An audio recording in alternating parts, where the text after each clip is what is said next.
नमस्कार दर्शकों, आपका स्वागत है एस्ट्रोलॉजी साइंस पर। हम बात कर रहे हैं गुरु का जो मकर राशि में गोचर होगा 19 नवंबर 2020 से, वो गोचर मीन राशि और मीन लगन के लिए क्या प्रभाव देगा। तो देखिए, सबसे पहले तो आपकी अगर मीन राशि है या मीन लगन है तो दोनों ही आप ये वीडियो देख सकते हैं, यानी दोनों ही प्रकार के जातकों के लिए ये वीडियो रहेगा, राशि के लिए भी और लगन के लिए भी। अब बात ये आती है कि यहाँ पर देखिए, अभी जो धनुष से अब गुरु मकर में जाएंगे, तो मकर में जाएंगे तो मकर में कब कब वो रहेंगे, फिर वो कुंभ में भी जाएंगे, फिर वो वापस मकर में आएंगे। तो सबसे पहला कंफ्यूजन तो आपका यही दूर कर देते, क्योंकि पिछले जो ट्रांजिट रहे हैं दो, वृश्चिक में और धनु में, दोनों में ही बहुत लोग कंफ्यूजन में थे। एक बार वो जब 30 मार्च को गुरु धनु से मकर में आ रहे थे, तब बहुत लोग कंफ्यूजन में थे कि वो आखिर ऐसा क्यों कर रहे हैं, वो बीच में दूसरी राशि में आ रहे हैं और फिर वो वापस धनु में आएंगे या नहीं आएंगे, रिजल्ट कैसा देंगे, तो ये सब।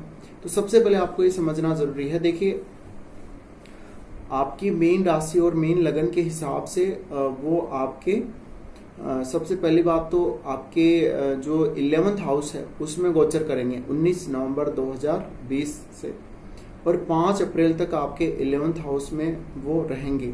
इसके बाद वो जाएंगे कुंभ राशि में, कुंभ राशि में यानी आपके 12वें भाव में जाएंगे 5 अप्रैल से। 5 अप्रैल 2021 से 14 सितंबर 2021 तक वो आपके 12वें भाव में रहेंगे।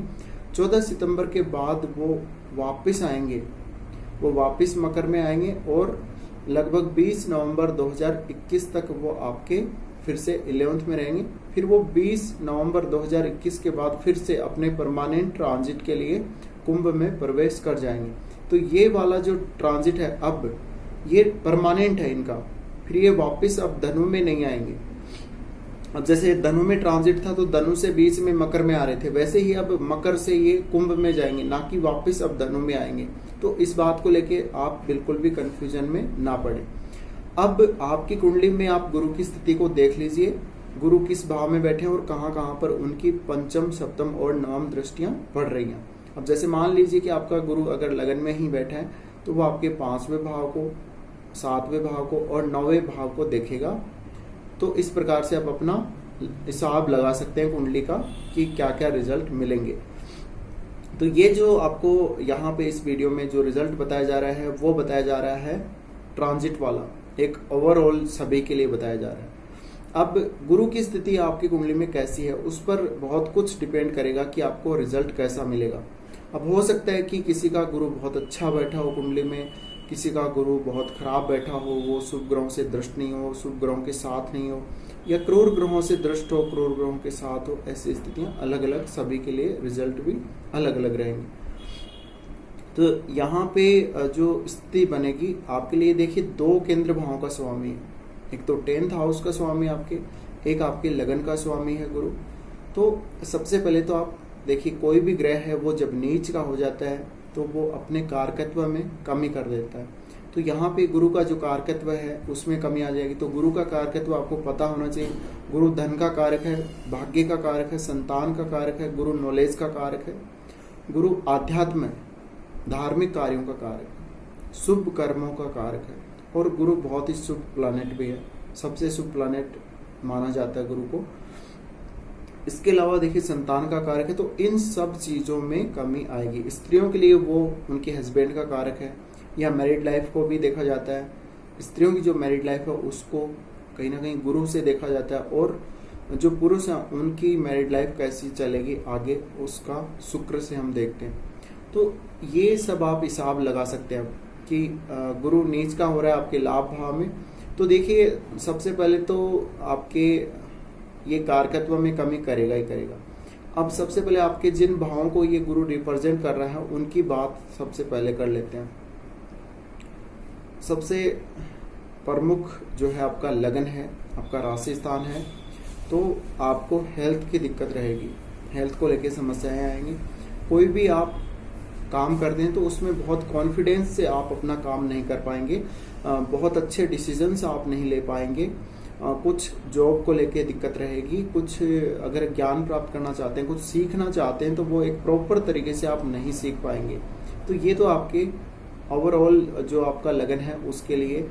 इसके बाद देखिए वो 10th लॉर्ड भी है, तो 10th लॉर्ड होने से इस समय में आपको जॉब को लेके थोड़ा सा स्ट्रगल करना ही पड़ेगा। अगर गुरु की स्थिति बहुत ज़्यादा खराब है आपकी कुंडली में तो जॉब को लेके बहुत ज़्यादा दिक्कत हो भी सकती है। अब 10th हाउस के लॉर्ड है तो जॉब चेंज हो सकता है, जॉब में आपकी सैलरी आधी की जा सकती है, ऐसी स्थितियां रहेंगी। और वैसे भी आप एज ए गुरु कहीं काम करते होंगे तो हो सकता है कि आपकी जो पद प्रतिष्ठा है, मान सम्मान है, उसमें भी कहीं ना कहीं कमी आए। अब बात करेंगे आपके 11th हाउस के, क्योंकि वो 11th हाउस में यहाँ पर ट्रांजिट करेंगे नीच के होकर। तो देखिए यहाँ पे नीच भंग होगा, सबसे पहली बात तो ये नीच भंग भी होगा, शनि इनका नीच भंग करेंगे। बहुत सारे एस्ट्रोलॉजर्स आपको ये कहते हुए नजर आएंगे कि हाँ नीच भंग हो रहा है तो गुरु अपने खराब रिजल्ट नहीं देगा। ऐसा नहीं है, गुरु अपने रिजल्ट देगा, खराब रिजल्ट इस बार ज्यादा मिलेंगे। लेकिन आपके लिए एक बड़ी चीज ये है कि वो 11th हाउस में गोचर है, तो 11th हाउस का जो गुरु है वो बहुत ही जबरदस्त अच्छा माना जाता है, वो धन के लिए बहुत ही अच्छा माना जाता है।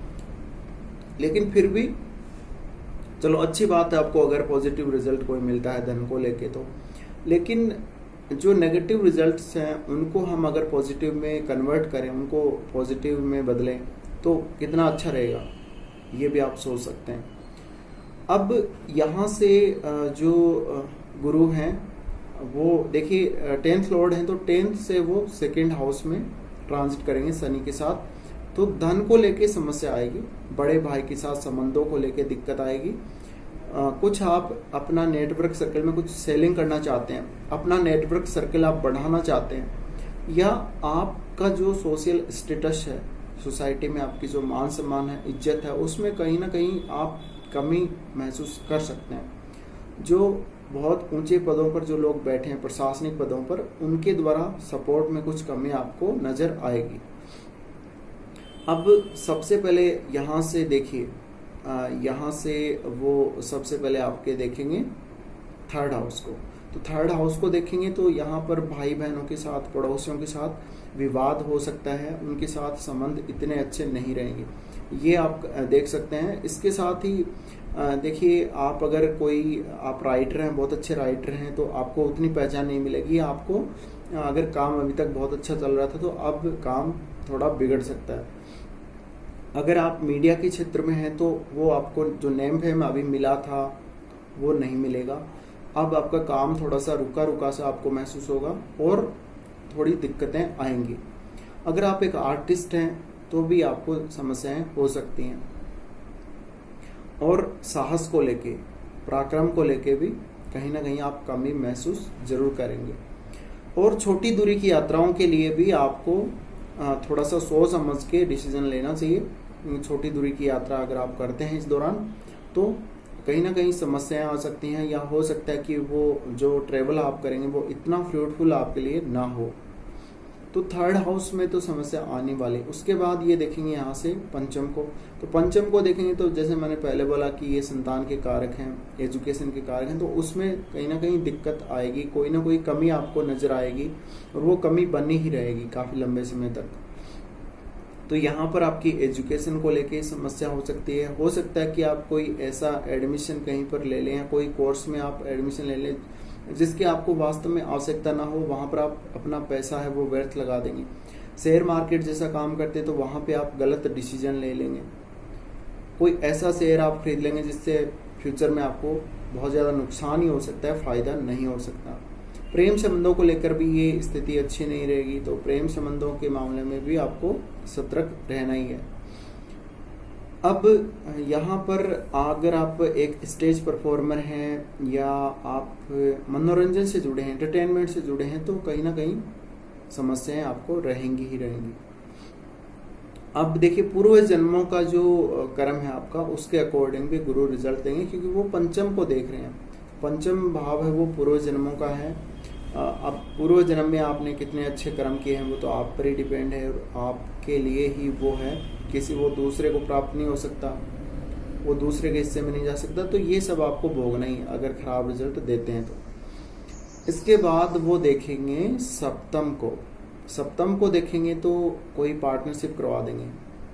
कोई ऐसे व्यक्ति से पार्टनरशिप करवा देंगे बिजनेस में जो आपको नुकसान पहुंचाएगा, जो आपको धन का नुकसान करवा सकता है, जो आपको कई प्रकार की समस्याएं पैदा कर सकता है। अगर आप ऑलरेडी कोई पार्टनरशिप का काम करते हैं, बिजनेस चलाते हैं पार्टनरशिप में, तो उसमें लाभ कम होगा, लाभ प्राप्त करने में दिक्कत आएगी। अगर आप पॉलिटिक्स के फील्ड में हैं तो लोगों का समर्थन प्राप्त करने में आपको संघर्ष करना पड़ सकता है। अब बात आती है मैरिड लाइफ को लेकर, क्योंकि सप्तम भाव वो मुख्य रूप से मैरिड लाइफ का भी है, तो स्त्रियों को यहाँ ज़्यादा दिक्कत रहेगी।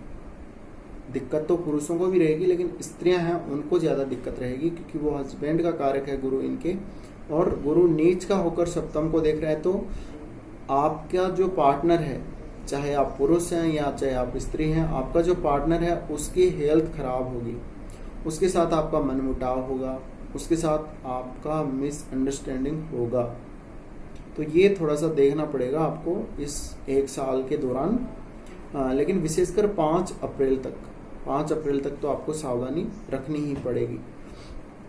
इसके साथ ही देखिए, आप कोई खुद का बिजनेस भी अगर कर रहे हैं तो उसमें भी प्रोग्रेस कम देखने को मिलेगी, उसमें आपको मेहनत बढ़ सकती है थोड़ी सी, और बाकी तो कुल मिलाकर ठीक ही रहेगा। तो अब आप समझ गए होंगे कि गुरु किस प्रकार के रिजल्ट आपको इस गोचर में देंगे। अब कुछ उपाय अगर आप कर लें तो उसका भी बहुत पॉजिटिव असर रहेगा।